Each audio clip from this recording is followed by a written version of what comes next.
Count Rumford, Sir Benjamin Thompson, a Massachusetts-born scientist who ironically served the British during the Revolution, published a landmark study in 1796 on fireplace design that revolutionized hearth construction across America and Europe. His proportions for firebox width, depth, and flue angle, the Rumford fireplace, are still used by masons today, more than 2 centuries later, because they simply work better than anything else anyone has designed since.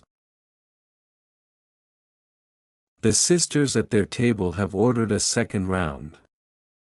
One of them pulls a letter from her traveling bag and reads a passage aloud to the other, who listens with her chin in her hand, the firelight making her face look like a painting. Letter writing in early America was intimately connected to tavern culture because taverns were the postal system. Before the establishment of formal post offices, letters were carried by travelers, left at taverns along the route, and picked up by whoever happened to be heading in the right direction. A letter from Boston to Philadelphia might change hands 4 or 5 times at different tavern bars before it arrived. Benjamin Franklin, who served as Postmaster General of the colonies before the Revolution and of the new United States afterward, formalized much of this system, but the tavern remained the physical node through which mail flowed for decades after his reforms. When you picture a letter traveling in 1775, you should picture a tavern hearth at each stop along the way. The fiddle player has taken a rest, setting the instrument across his knees and accepting an ale from the table nearest him with a nod of thanks that contains an entire conversation. The tradition of buying a musician a drink, rather than paying cash, was so standard in early American taverns that many traveling musicians planned their finances around it. Room, board, and ale in exchange for an evening's playing was a recognized and respected economic arrangement, and it gave rise to a class of semi-professional musicians who effectively toured the tavern circuit the way modern bands tour clubs.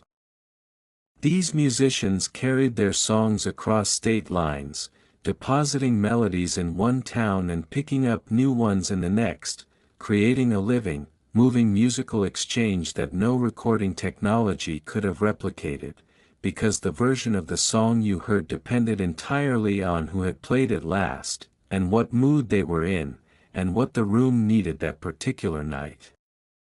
The fire is burning deep and settled now, the logs reduced to an architecture of coals, orange and red and black, shifting and breathing in the slow pulse that a good fire finds in its middle hours.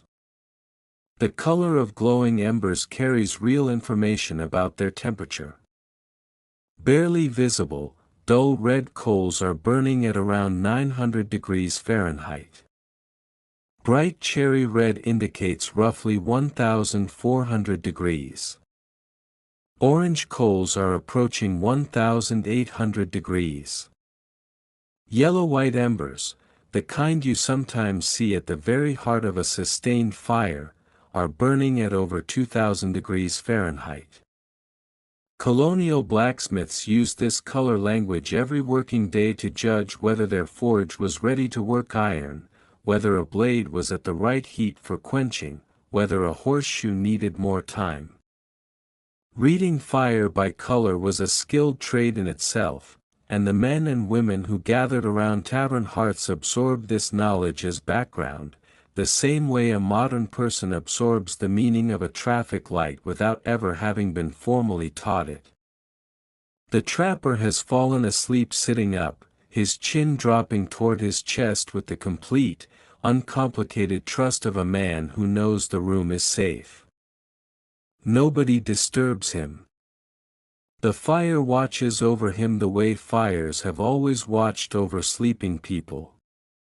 Sleep in colonial American taverns was a communal affair in a way that modern travelers would find startling. Private rooms were a luxury available only at the finest establishments. At most ordinary taverns, travelers slept in shared beds, 2, 3, or 4 strangers to a mattress, sorted by gender but not by much else. Sharing a bed with a stranger was considered entirely unremarkable, a normal feature of travel rather than an inconvenience to be complained about. George Washington, in his early diaries from surveying expeditions in Virginia, records sleeping in shared beds on multiple occasions without particular comment. The private hotel room as the expected standard of travel is a remarkably recent invention, a product of the 19th century's rising middle class and the industrialization of hospitality. The room has found its rhythm now. Conversation runs at a low, continuous murmur. The fiddle has started back up, softer this time, something almost private. The fire holds everything together without effort.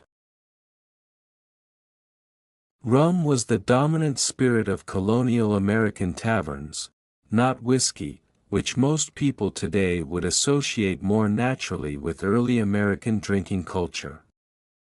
Rum was distilled from molasses, a byproduct of Caribbean sugar production, and it flowed into American port cities so cheaply and abundantly that it became the alcohol of the everyday. Boston alone had over 30 distilleries operating by the mid-1700s. Rum funded the slave trade through the infamous Triangle Trade, molasses from the Caribbean, rum distilled in New England, rum traded in West Africa for enslaved people transported to the Caribbean to produce more sugar and molasses. The drink warming the hands of the tavern's evening crowd was threaded through one of the darkest chapters of American history, whether the people drinking it knew it or not. The fire has asked nothing of anyone all evening.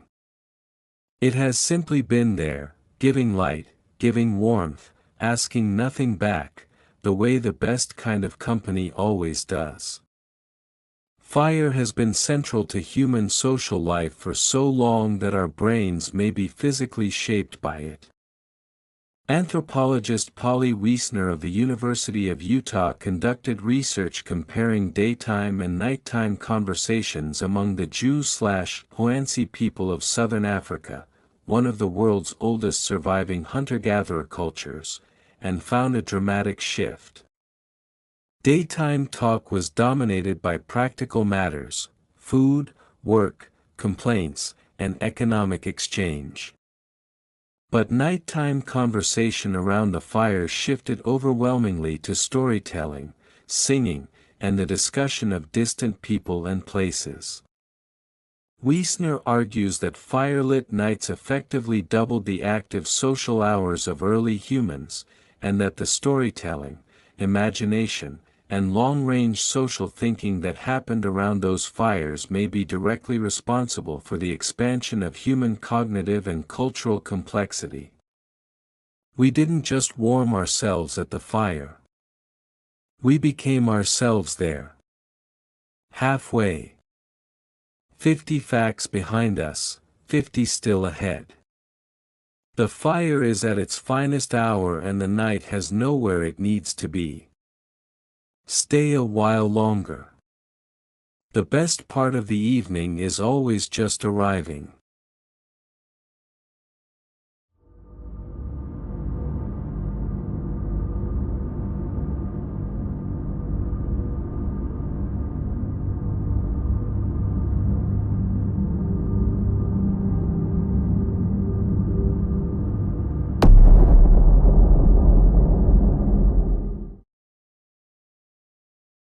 Rain on a tavern roof is one of the finest sounds in the world.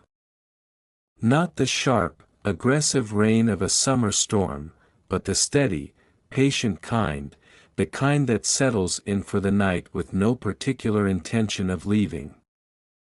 It makes the walls feel thicker. It makes the fire feel more generous.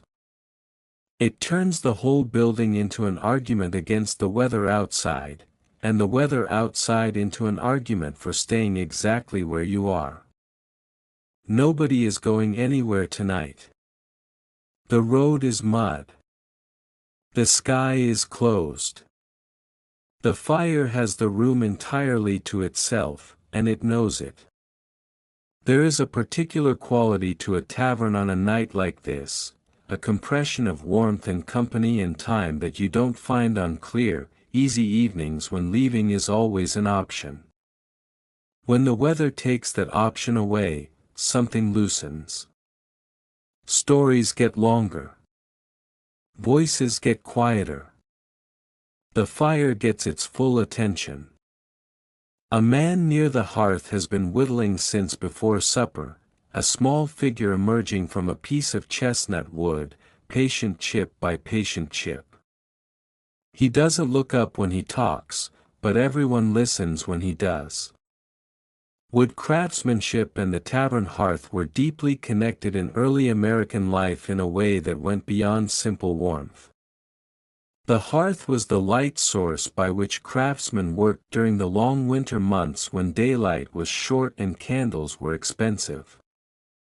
Whittling, rope braiding, net mending, and the carving of wooden tools all happened in the firelit hours of the evening, and the tavern's communal fire made this possible for people who couldn't afford to maintain a fire at home large enough to work by. The hearth was, in this sense, a shared workshop, a public utility of light and heat that the community paid for collectively through their custom and their coin. The whittler sets his knife down and reaches for his mug without looking. His hand finds it the way hands find things they've found 1,000 times before. Cider, hard cider, fermented from apples, was in many parts of early America more common at the tavern table than ale or even rum. The apple orchards that settlers planted across New England, the mid-Atlantic, and later the Midwest produced fruit faster and more reliably than grain could be grown and malted, and every farm family with an orchard was, effectively, a cider producer. By the late 1700s, the average American consumed an estimated 35 gallons of cider per year, roughly a half pint per day, including children. John Adams drank a tankard of hard cider every morning for most of his adult life, beginning before breakfast, and credited it with his health and longevity. He lived to be 90 years old, which may or may not be a persuasive testimonial depending on your relationship with mornings. The rain tightens on the roof. A woman at the bar refills her own mug from the communal pitcher, a small, easy gesture that speaks to how comfortable she is here, how many evenings she has spent in this particular chair. Regulars were the economic backbone of any tavern, and good tavern keepers cultivated them with the same care a farmer gives a reliable field. A regular brought more than just consistent business, they brought social gravity, drawing other customers by their presence, endorsing the establishment simply by returning to it night after night.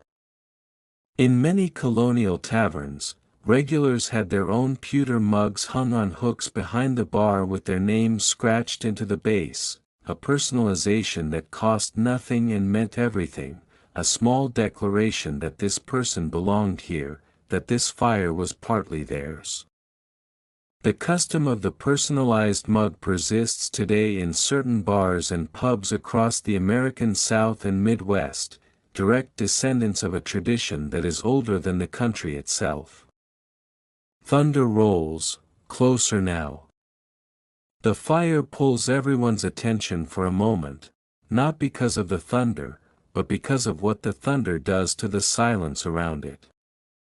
Lightning and fire share more than a dramatic relationship in a storm. Before the invention of the safety match in 1844, fire starting was genuinely difficult and time-consuming. Flint and steel could take dozens of strikes to produce a usable spark, and tinder had to be bone-dry and carefully prepared. Travelers who arrived at a tavern with their fire kit wet from rain were entirely dependent on the establishment's hearth for warmth and cooking. This gave the tavern fire a value that is almost impossible to fully appreciate today. It was not just comfort, it was the difference between a hot meal and a cold one, between warmth and genuine exposure. The hearth fire was infrastructure in the most literal sense, and losing access to it was a meaningful hardship. The whittler holds his carving up to the firelight, turns it slowly, assessing. Whatever he sees satisfies him. He sets it on the table between himself and his ale, a small horse, rough but unmistakable, standing 4 inches high in the amber light. Horse imagery dominated early American tavern culture in a way that reflected just how central the animal was to the era. The majority of colonial tavern signs featured horses: the black horse, the white horse, the running mare, the horse and groom. Tavern games including horseshoes, one of the oldest and most persistently American of all informal sports, were played in the yards and open lots beside tavern buildings from at least the early 1700s onward.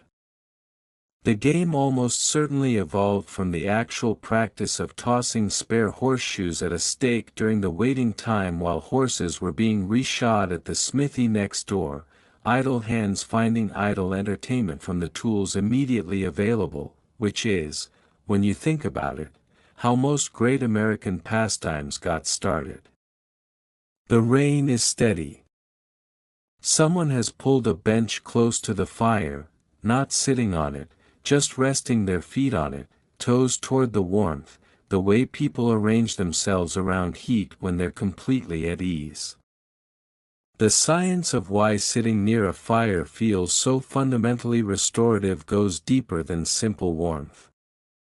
Research published in the journal Evolutionary Psychology found that even watching a simulated fire on a screen, with the crackling sound present, produced measurable decreases in blood pressure in study participants.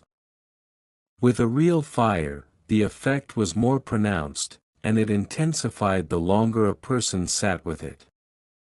The researchers proposed that this response is an evolved adaptation, that for hundreds of thousands of years, the presence of a controlled fire meant safety, food, and social connection, and the human nervous system learned to read it as a signal to lower its guard. We are, in the most literal neurological sense, built to relax by fire.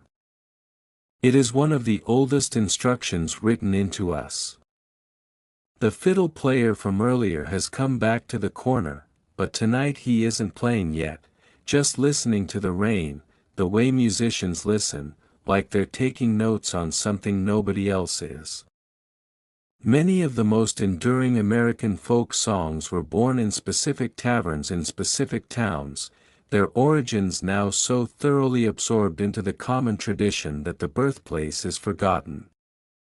Yankee Doodle, sung mockingly by British soldiers about colonial American troops, then defiantly adopted by those same troops as a badge of pride, was widely circulated through tavern culture before it became the anthem it remains. Shenandoah, one of the most hauntingly beautiful of all American folk songs, originated among the river traders and keelboat men of the Missouri and Mississippi rivers, sung in riverside taverns and trading posts before it spread east and west into the broader culture. Songs travel the way rumors travel, faster than the people carrying them, changing slightly with every telling. The fire speaks in its own language tonight, the low hiss of wet wood catching, the bright snap of a dry knot releasing, the slow exhalation of a log settling deeper into coals. If you've spent enough time around fires, you stop hearing it as noise and start hearing it as conversation. The crackling sound of a fire is produced by two distinct physical processes happening simultaneously. The first is the rapid expansion of water vapor trapped inside wood cells. The wood essentially microexplodes as moisture turns to steam faster than it can escape.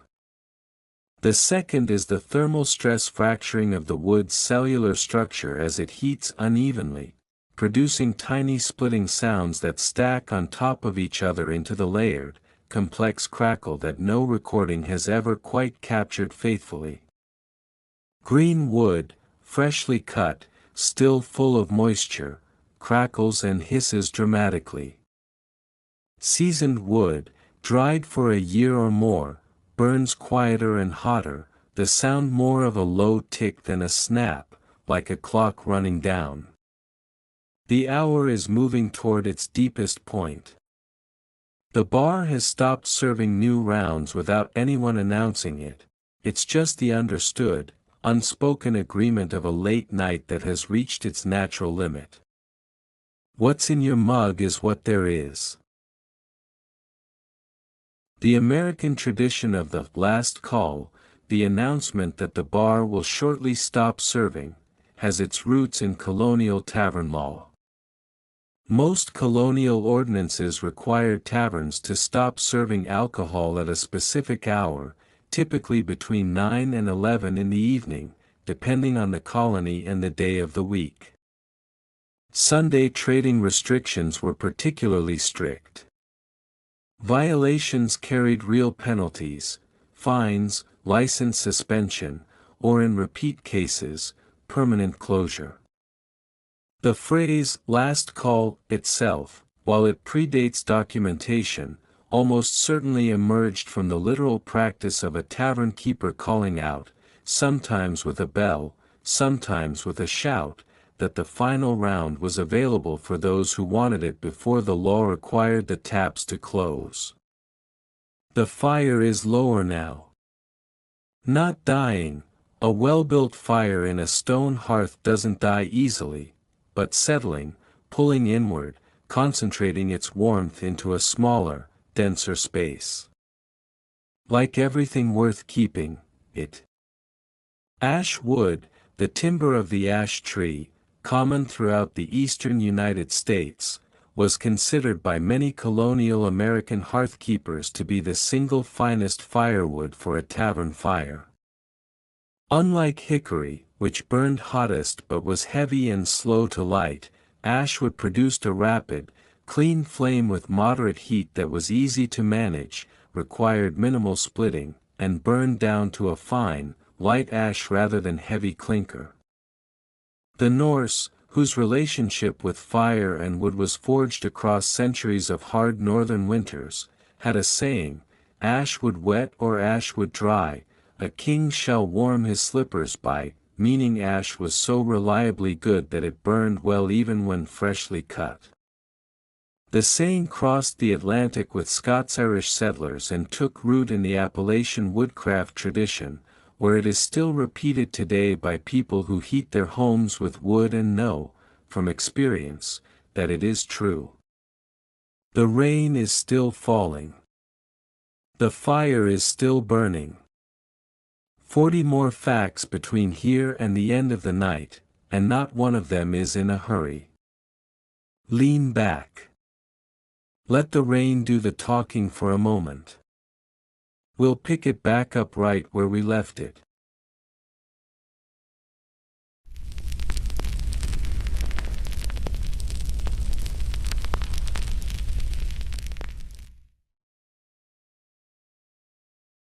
The rain has quieted to a whisper.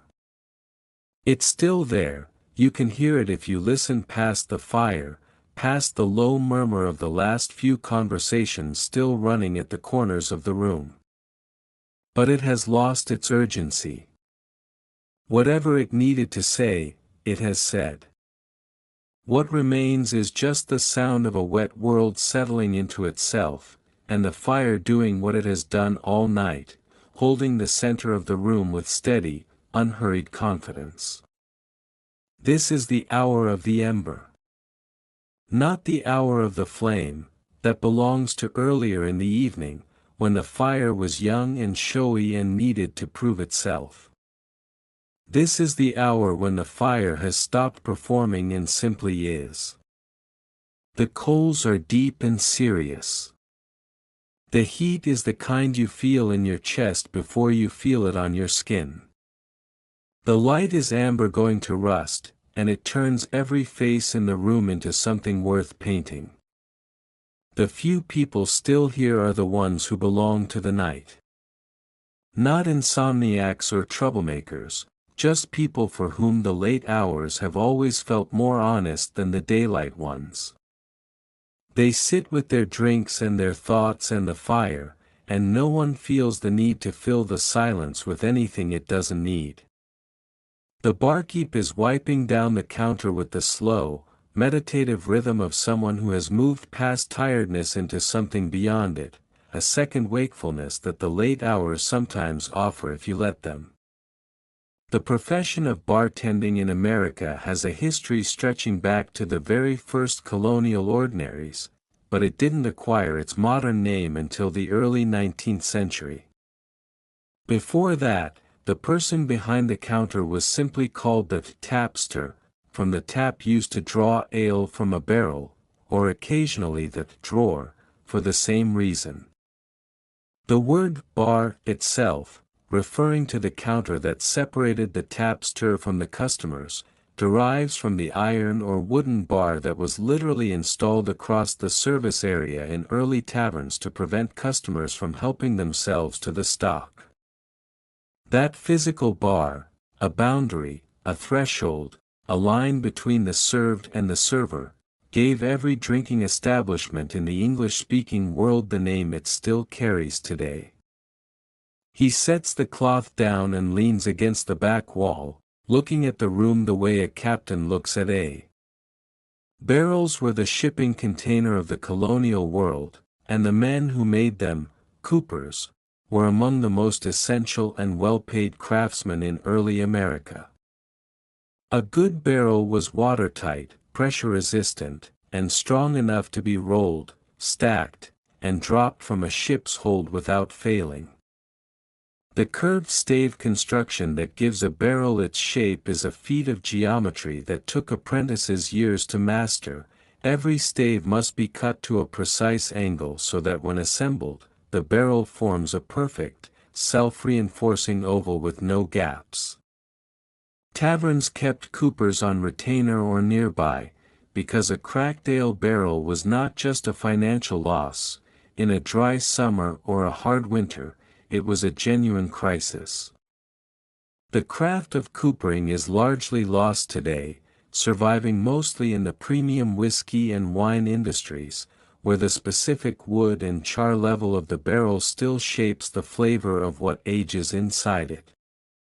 One of the last patrons of the evening pulls his coat from the peg by the door, checks the weather through the window, decides it's manageable, and steps out into the wet night. The door closes behind him. The room exhales almost imperceptibly, settling one notch quieter. The ritual of checking the weather before leaving a tavern, that brief pause at the window or the door, the assessment of sky and wind and whether the road is passable, is one of the oldest repeated human behaviors associated with these buildings, and it produced, over time, a rich tradition of weather lore specific to the tavern context. Sailors, farmers, and frontiersmen all contributed their regional weather wisdom to the tavern common knowledge, and much of it was surprisingly accurate. Red sky at night, sailor's delight, the oldest weather proverb in continuous American use, is based on genuine atmospheric optics. A red sunset in the west indicates dry, dust-laden air moving in from that direction, which in the prevailing westerly weather patterns of North America genuinely does predict fair weather ahead. The fire settles. A log that has been burning at an angle for the past hour finally collapses into the coals in a slow, inevitable way, sending up a brief crown of sparks. Nobody jumps. Everyone watches. It is exactly the kind of thing a fire does at exactly this hour, and it is exactly right. The tradition of reading omens and futures in fire, pyromancy, is one of the oldest forms of divination in human history, practiced in cultures from ancient Greece to pre-colonial North America. In early American tavern culture, a more practical and secular version survived as folk belief. A fire that burned unusually blue was said to predict cold weather, one that burned particularly bright and tall without being freshly fed was said to mean a visitor was coming, a fire that refused to light on the first attempt was an ill omen for a journey. These beliefs were not taken as hard prophecy, the people who held them were generally too pragmatic for that, but they were repeated, half seriously, the way people today check horoscopes or knock on wood. The fire was too present, too central, too alive seeming not to be read. The woman who has been sitting quietly at the corner table for the past 2 hours closes the small book she has been reading and sets it on the table beside her empty mug. She sits for a moment, looking at the fire with the unhurried attention of someone who has nowhere she needs to be and is grateful for it. Reading by firelight was the primary form of private literacy for most Americans until kerosene lamps became widely available in the 1850s. The quality of firelight for reading varied considerably. A bright, stable fire of well-seasoned hardwood could throw enough light to read comfortably at a distance of 3 or 4 feet, while a poor fire of green wood or single candle allowed only the closest, most squinting engagement with a page. This physical constraint shaped the reading habits of generations of Americans. Short texts, pamphlets, broadsides, almanacs, and newspapers were better suited to firelit reading than long novels, which is one of the reasons pamphlet culture was so dominant in Revolutionary-era America. Thomas Paine's Common Sense was 50 pages long by design, not accident. She picks the book back up, finds her page again, and continues. The fire obliges her with a small, fresh brightness as a new pocket of gas escapes from the deepening coals.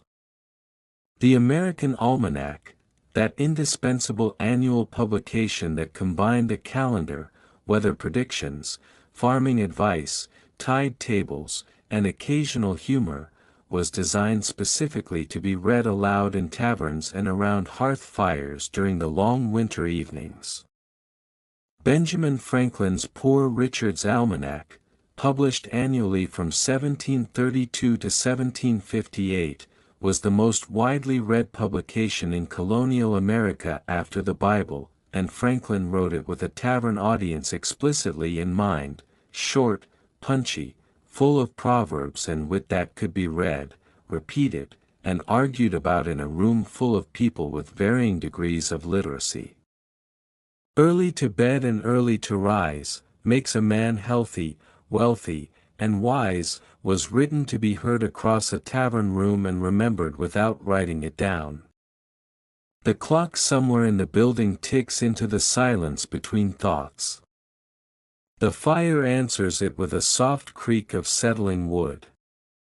Timekeeping in early American taverns was itself a matter of some imprecision and considerable debate. Mechanical clocks were expensive, and even those establishments that owned them kept time that might drift by 10 to 20 minutes over the course of a day without regular winding and calibration. This meant that closing time in a colonial tavern was often a negotiation as much as a regulation, the keeper's sense of the hour, the position of the moon through the window, and the general state of the room all factored into when the night officially ended. The standardization of time across American communities, the shift from local solar time to the coordinated time zones we use today, didn't happen until the railroads forced it in 1883, before which every town in America kept its own time, set by its own clock, answerable to nothing but the sun.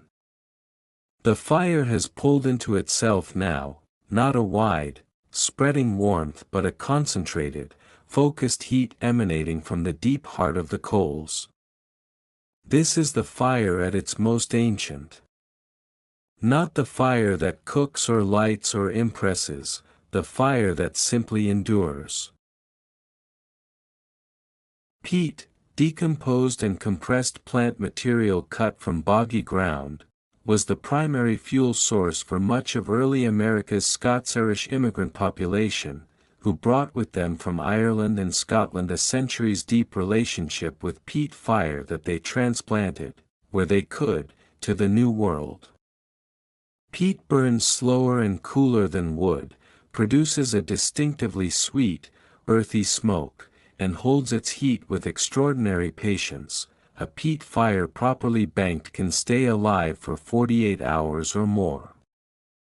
In the Appalachian communities where Scots-Irish settlement was densest, the peat-cutting traditions of the old country gradually gave way to the abundant hardwoods of the American forest, but the hearth culture, the reverence for the home fire, the careful tending of coals, the social centrality of the fire, came with them intact and took root in American soil as surely as any seed.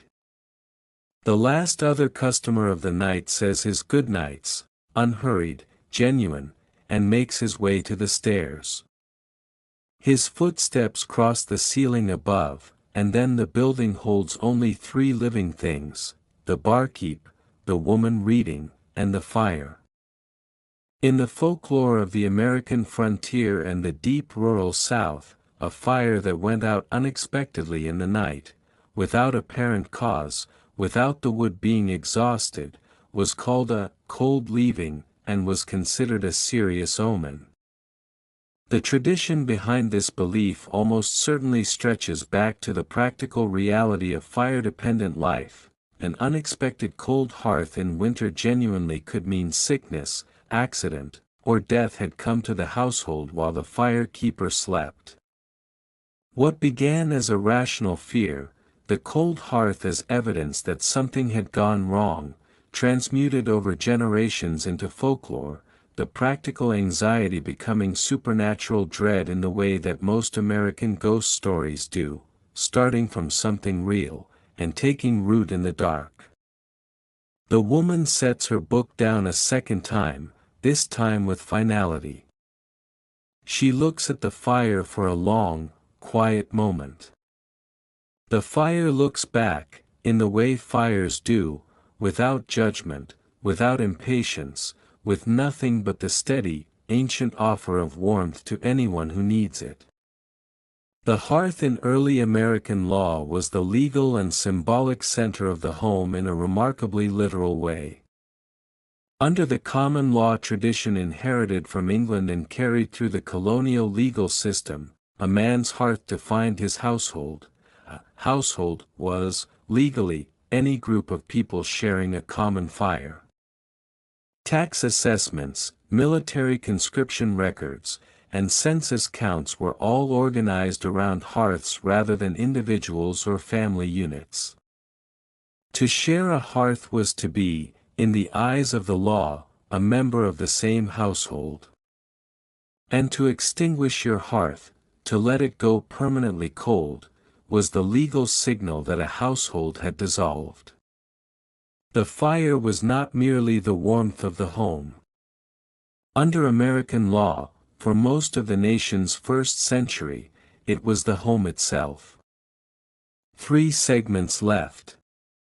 The fire is at its most ancient hour, past performance, past usefulness, settled into something that has no name but patience. 30 more facts between here and the end of the night, and every one of them earned its place at this hearth. The silence outside is the best kind, the silence of a world washed clean and resting. We'll keep going.